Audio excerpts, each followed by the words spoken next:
महाराष्ट्रातील वर्धा लोकसभा मतदारसंघातील प्रचार संपलाय। वर्ध्यातील भाजपकडून रामदास तडस आणि काँग्रेसच्या चारुशीला टोकस आणि वंचित बहुजन आघाडीचे धनराज वंजारी यांच्यात लढत आहे।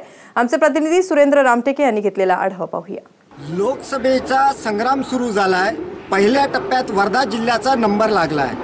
28 तारखेपासून प्रचाराला सुरुवात झाली। तब्बल 11 दिवसात हा प्रचार शेवटच्या घटकात येऊन पोहोचलेला आहे। आज संध्याकाळी हा प्रचार थंडावणार आहे। बीजेपीने सामान्य जनतेच्या या वर्धा लोकसभा मतदारसंघाच्या ज्या समस्या होत्या त्यावरती भाजपाचे पंतप्रधान नरेंद्र मोदी यांनी हात न टाकता हिंदुत्व आणि शरद पवार यांच्यावर टीकेची झोड उठवली। मात्र सामान्य जनतेसाठी काय करणार याविषयी ते काही बोलले नाही। म्हणून रामदास तडस जे भाजपाचे उमेदवार आहे यांना ही सभा फारशी महत्त्वाची ठरली नाही। तर दुसरीकडे काँग्रेसचे राहुल गांधी इथे आलेत। त्यांनी या मतदारसंघातल्या समस्यावर हात घातला।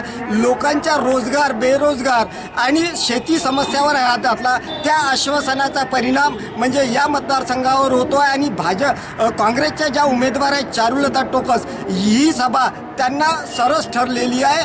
तर तिसरीकडे बसपाचे जे उमेदवार आहेत शैलेश अग्रवाल हे स्वतःच प्रचार स्टार बनलेले आहेत। ते स्वतःचा प्रचार करताय। त्यांनी कुठल्याही मोठ्या प्रचाराला इथे कोणाला आमंत्रित केलेलं नाही। आज संध्याकाळी जरी हा प्रचार थांबत असेल पण शेवटच्या 2 दिवसात हा जो छुपा प्रचार होतो यामध्ये लोकांचं परिवर्तन कसं केलं जाईल हेच बघावं लागेल। आणि 11 तारखेला मतदानाच्या दिवशी नागरिक कुणाकडे कौल देतात हेच पाहणे औचित्याचे ठरेल। सुरेंद्र रामटेके, साम टीव्ही, वर्धा।